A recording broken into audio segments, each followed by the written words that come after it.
Ilm on hukkas ja kõik nii edasi, nii edasi. Tere hommikust, Eino Baskin. Kas te arvate ka, et kui on sügis käes ja ilm kole, siis kõik on hukkas ja ilm mokas? Ja mulle tundub vastupidi, sügis on nii imeilus, värve kui palju ja praegu niisugune vaikne rahulik sügis, see on ju närvidele rahustus.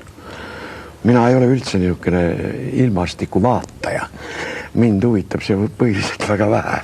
Ma istun rohkem ruumis, eks ole, ja ei näe üldse, mis väljaspool toimub. Ma ei ole niisugune looduse sõber, kahjuks. Jah, aga no rahustav küll, aga ma ei tea, kui rahulik saate täna olla selles mõttes. Noh, tegelikult eks praktika muidugi üht-teist ütleb ette ka. Teil on täna esietendus ka ju? Ja Vanalinna stuudios on täna laste tükk üle pika aja Aladini imelamp. Ja minul on hea rõõmus meel, et lastele on midagi välja pakkuda, selleks täiskasvanutele hakkad ennast ammendama, ei ole enam midagi pakkuda. Satiiri kui sellist on niivõrd vähe viimasel ajal. Ma mõtlen meie poolt. Aga meie poolt on väga vähe. Aga lastele see on ju nii rõõmus ja nii tore, kui ette Aladini imelamp. Tulevad saali 6-70 aastased. Ma eile vaatasin esietendust, soovitan, see on hea. See on hea tükk, Ivo Eensalu tegi. No võib-olla meil ongi vaja mingit imelampi praegu tegelikult, võib-olla need liivakasti mängid lastele, võib-olla ongi kuidagi. Sa seostad seda nüüd, ütleme, tänapäevase situatsiooni. No äkki. Imelamp on alati vaja, ükskõik missuguses situatsioonis. Imesid on alati vaja. Imest ja minu arvates kõik see asi meil ka hakkas. Kui nii võtta, eks ju. Sest kui ime ei juhtu, äkki hakkame ise imema midagi, karu läheb. See on midagi muud. Aga põhimõtteliselt mina olen selle poolt, et teater peaks lastele rohkem pühendama. Ikkagi meie tulevik, eks ole. Ja vaat kultuuriga on praegu olukord selline, et ta kuskil nagu mandub. Aga kui noored inimesed käivad teatris ja näevad seda eufooriat, seda muinasjuttu, saad aru, see kuidagi annab neile, tekitab neis huvi kultuuri vastu ja see on äärmiselt vajalik. Huvi peab olema ja kultuur peab olema, see on selge. No ilma selleta ei ole elu minu arvates üleüldse. Ega siis ainult panku ei saa ehitada, sa saad ise aru, et siin peab ikka midagi muud ka olema. No jah, eks pangas käivad ka ju oma... Või aga õhtuti tahaks kuskil istuda, ikka mingi ruum peab olema, kus sa võid ennast natuke maandada. Nii et ärased pankurid, ruumid peavad olema ja teater peab ka olema. No võt, ma ei tea, ma kuulsin, et te lähete nüüd ise ka poliitikasse, kas sellepärast, et miski kuskil mandub just ja... Ega ma ei lähe poliitikasse, ega ma pole kunagi poliitik olnud ja vaevalt, et minust poliitika saab. Esiteks, minu vanuses ei saa olla nii ergas poliitik kui noor inimene. Ja teiseks, ma ei armasta üldse poliitikat. Aga ma lihtsalt, ütleme, volikogu või halduskogus istudes, ma olen 2 aastat olnud, olen näinud, mida võib teha ja mida võiks ära teha, kui oleks helged pead koos. Ma ei pea ennast helgeks peaks, aga vaata valimise juures minu arvates peaks inimene täpselt teadma siiski, keda ta valib. Nii umbropsu viskad paberi kasti, see ei anna efekti. Mingi kaasik või mets või saad aru, ta peab kindlalt teadma, et see inimene võib tema eest kosta.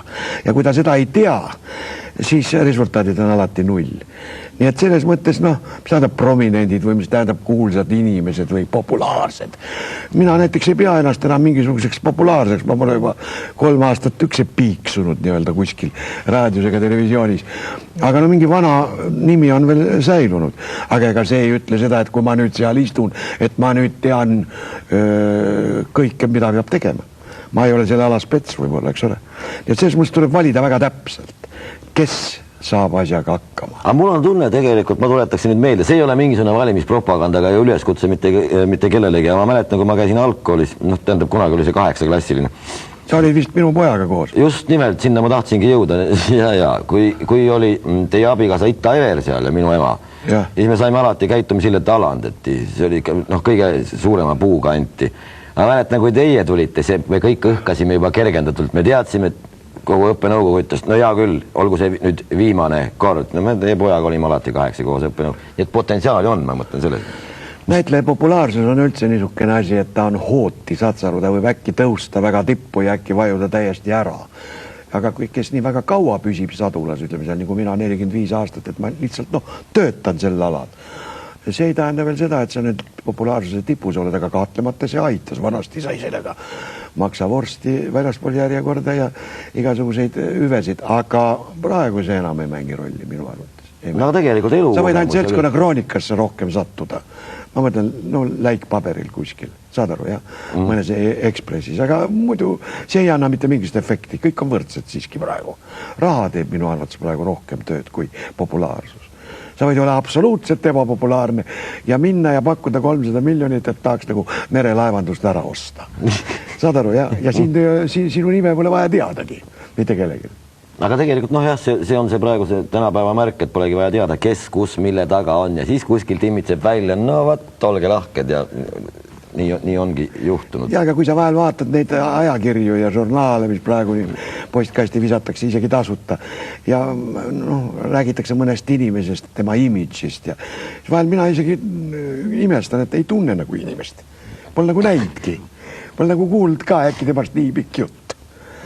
Tähendab nähtavasti mingi teine mootor töötab siin. No jäävad kõigepealt luuakse see ja siis tuuakse. No nagu välismaal öeldakse, et ma võin sust teha üle öö populaarse inimese. Näita sind 100 kanalis ja sa oled hommikul, oled sa president. Ärkad uue inimesena. See sarnaneb jälle mingi Alladini imelambiga või kuskile sinna poole. Aga tegelikult, jutu lõpetuseks ma küsiksin siiski, kas mis te arvate, on võimalik midagi ära teha või kohati jääb selline mulje, et jooksed nagu vastu seina ja mitte kuskile see ei vii? No mina olen kindel, et ära teha võib kahtlemata, aga meeskonnast oleneb väga palju, oleneb inimestest ikkagi, tähendab, oleneb tarkadest ja oskuslikest spetsialistidest. Siis võib küll midagi ära teha. Aga omavahel öeldes ikka midagi tehakse ka, sellepärast, et kui sa niimoodi sõidad mööda linna ja vaatad siin seal, mis toimub, midagi ikka liigub ja see on muidugi üpris kena. Aga vaat see korruptsioon ja siis tead see üksteisele jala taha panemine. Aga meile meeldib, kui naaber kukkub, nii et mida rohkem seda... Mina ei tea, võib-olla minule nii ei meeldi. Ma olen üldse oma loomu poolest üks inimene, kes ei taha nagu teisele kraavi kaevata, saad aru. Mulle see nagu ei meeldi. Ja mulle ei meeldi ka, et äkki üks inimene võib õhtul äkki otsustada, et nüüd ma võiks presidendiks hakata. No nagu siin erukindral äkki. Vaat, talle tehti halba, nüüd ta läheb uue presidendiks. Mina soovitaks neile sõita Ameerikasse tagasi, ses mõttes, et sinna võiks pääseda kohe presidendi valimised käivad seal praegu. Vaat mina niisugustest asjadest nagu aru ei saa. Peab enda hinda teadma. Peab teadma, mis sa endast kujutad. Ei saa nii välja pakkuda ennast niimoodi asja eest teist taga. Mulle küll tundub. Aga muidu peaks nagu rahul olema. Vaata, mina olen eluaeg kritiseerinud, eks ole, mul on ju satiiriku aura siiski. Ja sellepärast ma teen ka oma prügikaste ja... Kas tuleb nüüd uus prügikast? Nüüd tuleb uus ja jaanuaris tuleb uus. Toomas Kall kirjutab praegu, selle pealkirjaks saab vist raadio 0. No tähendab 0 selles mõttes mitte O, vaid 0. Ja me siin praegu töötame selle kallal. Eks seal jälle tulevad uued poliitikud päevakorda, kes on aktuaalsed ja kelle üle võib natuke naerda. Aga niisugune mõnus satiir on ju tere tulnud minule tundub. Maailmas müüakse maske, vaata. See Vene teleka kuklad, need nukud, see on ju hästi populaarne saade ja kuidas nad naeravad oma poliitikute üle, nii et kui juba Venemaa võib naerda, miks me ei või? Muidugi, naer on alati terviseks. Jah, selles mõttes ma valmistan ette ja praegu ühte nükust. Te arvate, kas justament öelda, et me võime staali teha igast ühest väga paljudest tõenäoliselt praegu muusikakollektiividest ongi üles upitatud palju. Mis te arvate, kas justament on üles upitatud või on ta ise ennast upitanud? Ei, no minule tundub, et see on kena, sümpaatne kollektiiv. Ma kuulasin praegu seda laulu teksti. Vaata, kui ma laulu sõnadest aru saan ja sisust ka, siis ma ütlen, et see on okei. Sest suuremas enamuses on saad sa aru üleüldine mölin. Et ma ei saa absoluutselt aru, millest lauldakse. Vaat siis hakkab mul vastu. Aga kui ma sisust aru saan, minust laul peaks olema nagu luuletus.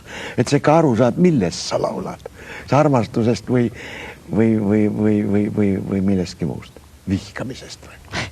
Kuula, millest laulab justament nüüd?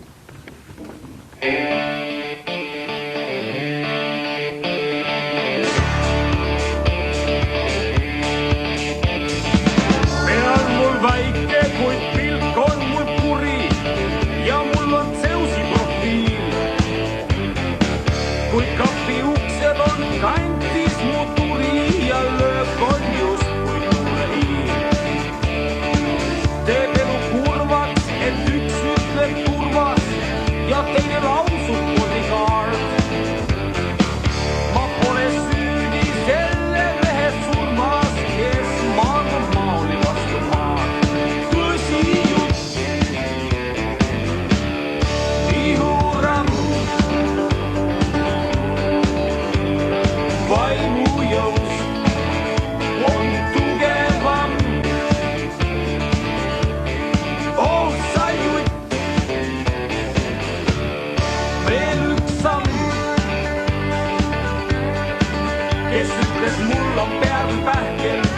ja